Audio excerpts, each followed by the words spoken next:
Assalamualaikum warahmatullahi wabarakatuh. Perkenalkan, nama saya Mutaratul Azizia, NIM 200222114, Prodi Administrasi Publik, mahasiswa semester 4 Universitas Muhammadiyah Senjai. Adapun saya membuat video ini dengan tujuan sebagai penilaian mid semester AIK 4 atau Al-Islam Kemuhammadiyahan 4. Baik, jadi langsung saja. Yang pertama yaitu ilmuwan Islam yang di berbagai bidang. Yang pertama, ilmu pengetahuan. Ibnu Sina adalah seorang polimatik, di mana beliau juga menguasai ilmu fisika, filsafat, astronomi, dan berbagai ilmu lainnya. Beliau juga terkenal dalam bidang medis, dan bahkan dinobatkan sebagai Bapak Medis Modern. Yang kedua yaitu bidang teknologi, yaitu Abbas bin Firnas. Abbas bin Firnas adalah orang pertama dari abad ke-8 yang berhasil mendemonstrasikan mesin penerbangan. Yang ketiga,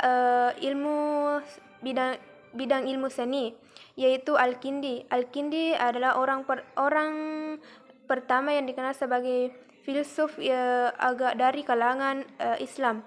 Al-Kindi dikenal sebagai orang yang pertama memanfaatkan musik sebagai terapi untuk menyembuhkan penyakit. Bidang sains atau iptek, yaitu Al-Battani. Al-Battani adalah seorang astronom yang berhasil menemukan hitungan dalam 1 tahun, yaitu 365 hari, 5 jam, 46 menit, dan 24 detik. Selanjutnya yaitu perspektif Islam tentang iptek. Berbicara tentang iptek, agama Islam memberikan penegasan mengenai ilmu pengetahuan dan teknologi, baik itu secara nyata maupun secara tersamar. Sebagaimana dijelaskan dalam surah Al-Mujadalah ayat 11, yang artinya Allah akan meninggikan orang-orang yang berilmu di antaramu, orang-orang yang diberi ilmu dan pengetahuan beberapa derajat. Dan Allah Maha mengetahui apa yang kamu kerjakan. Nah, maksud dari ayat tersebut adalah sama-sama dari kalangan Islam yang beriman, maka Allah Subhanahu wa taala masih meninggikan derajat bagi mereka yang berilmu pengetahuan. Dalam Al-Quran dan hadis juga banyak dijelaskan bahwa hubungan tentang ajaran agama Islam dan ilmu pengetahuan, baik itu dalam bentuk hubungan yang semacam perintah, menyuruh, mempelajari, bahkan ada hubungan yang bersifat sindiran. Selanjutnya yaitu pengertian ilmu, agama, dan budaya dan hubungan dari ketiganya tersebut. Ilmu adalah usaha manusia untuk memahami dunia dan sekelilingnya. Agama adalah sistem yang mengatur tata keimanan kita atau kepercayaan kepada Allah Subhanahu wa taala. Budaya adalah keseluruhan sikap dan pola perilaku seseorang yang merupakan suatu kebiasaan yang diwariskan dan dimiliki oleh semua anggota masyarakat. Dan hubungan antara ilmu, agama, dan budaya itu ketiganya ini saling berkaitan untuk saling melengkapi, di mana adapun hubungan saling mendukung dan mempengaruhi, saling tarik-menarik dan berorientasi. Selanjutnya yaitu bagaimana integrasi ajaran Islam dan ilmu pengetahuan. Berbicara tentang integrasi Islam dan ilmu pengetahuan, memanglah memiliki satu sudut pandang yang berbeda. Namun dalam hal ini keselarasan antara keduanya itu haruslah ditingkatkan, karena keduanya memiliki peran penting dalam kehidupan manusia dan kemajuan sebuah bangsa.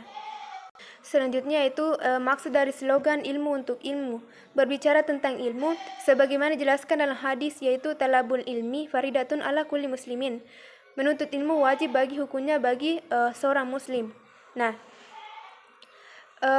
orang yang perlunya kita menuntut ilmu dan mengamalkan ilmu pengetahuan, karena ketika seseorang memiliki ilmu, maka ia akan terus-menerus mencari sesuatu yang belum dia ketahuinya. Dan ketika seseorang memiliki ilmu dan mengamalkan ilmu yang mereka dapatkan, maka sesungguhnya Allah akan berikan ilmu yang belum mereka ketahuinya. Adapun akibat yang ditimbulkan dari pemisahan ilmu dan ilmu pengetahuan dan ajaran Islam, sebagaimana diketahui bahwa akal dan nalar manusia itu adalah bukti kesempurnaan manusia sebagai makhluk hidup yang paling mulia. Keduanya menjadi sarana untuk meningkatkan keimanan kepada Allah Subhanahu wa taala. Akal itu dipandu dengan cahaya keimanan dalam menemukan kebenaran, dan pondasi iman itu kian kokoh dengan dasar ilmu yang benar. Ilmu dibagi menjadi dua, yaitu ilmu bebas nilai dan ilmu tidak bebas nilai. Yang dimana yang dimaksud ilmu bebas nilai adalah ilmu yang menyatakan bahwa ilmu yang dan teknologi adalah bersifat otonom, di mana ilmu secara otonom tidak memiliki keterkaitan sama sekali dengan nilai. Sedangkan ilmu tidak bebas nilai adalah ilmu itu selalu terikat dengan nilai dan harus dikembangkan dengan mempertimbangkan aspek nilai. Perkembangan nilai tidak lepas dari nilai-nilai ekonomis, sosial, religius, dan nilai-nilai lainnya. Adapun beberapa akhlak Islami yang diterapkan dalam mengaplikasikan ilmu pengetahuan dan teknologi modern. Yang pertama adalah rasa tanggung jawab di hadapan Allah Subhanahu wa taala. Rasa tanggung jawab di hadapan Allah Subhanahu wa taala merupakan sebab utama, merupakan pewaris para anbiya. Tidak ada pangkat yang lebih tinggi daripada pangkat kenabian, dan tidak ada derajat yang ketinggiannya melebihi para pewaris pangkat itu. Yang kedua yaitu menyebarkan ilmu. Menyebarkan ilmu di sini maksudnya yaitu moralitas yang harus dimiliki oleh para ilmuwan atau ulama. Mereka berkewajiban agar ilmu tersebar dan bermanfaat bagi masyarakat atau banyak orang. Yang ketiga yaitu tawadu, yaitu orang yang benar berilmu tidak akan diperalat oleh ketertipuan dan tidak akan diperbudak oleh perasaan. Yang keempat yaitu izzah, yang dimana izzah adalah perasaan diri mulai ketika menghadapi orang-orang yang takabur atau orang-orang yang berbangga diri dengan kekayaan, keturunan, kekuatan atau kebanggaan duniawi.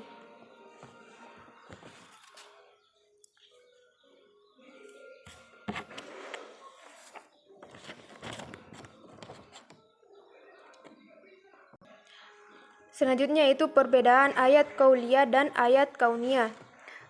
Sebagaimana jelaskan bahwa ayat qauliyah adalah ayat-ayat Allah Subhanahu wa taala yang bersifat yang berupa firman-Nya di dalam kitab suci Al-Qur'an. Sedangkan ayat qauliyah adalah ayat-ayat yang berupa tanda-tanda kebesaran Allah Subhanahu wa taala yang ada dalam sekitar kita. Nah, adapun tujuan penciptaan manusia serta potensi dasar manusia Nah, tujuan penciptaan manusia yaitu yang pertama hanya beribadah kepada Allah Subhanahu wa taala. Tujuan penciptaan manusia yang utama adalah agar senantiasa beribadah serta bertakwa kepada Allah Subhanahu wa taala. Sebagaimana dalam surah Al-Zariyat ayat 56 dijelaskan bahwa manusia bahkan diperintahkan untuk mengabdi di jalan kebenaran untuk menyembah Allah Subhanahu wa taala. Yang kedua yaitu menjadi khalifah atau pengurus bumi. Tujuan penciptaan manusia selanjutnya itu untuk menjadi khalifah atau sebagai makhluk yang mampu mengurus bumi, karena di tangan manusia lah kesejahteraan dunia bagi semua makhluk yang berada. Adapun potensi dasar manusia yaitu akal, di mana manusia diberikan akal atau pikiran. Yang kedua yaitu pendengaran, dan yang ketiga yaitu penglihatan, di mana manusia diberikan penglihatan untuk agar dapat melihat mana yang baik dan mana yang buruk. Mungkin cukup sekian dari saya. Wassalamualaikum warahmatullahi wabarakatuh.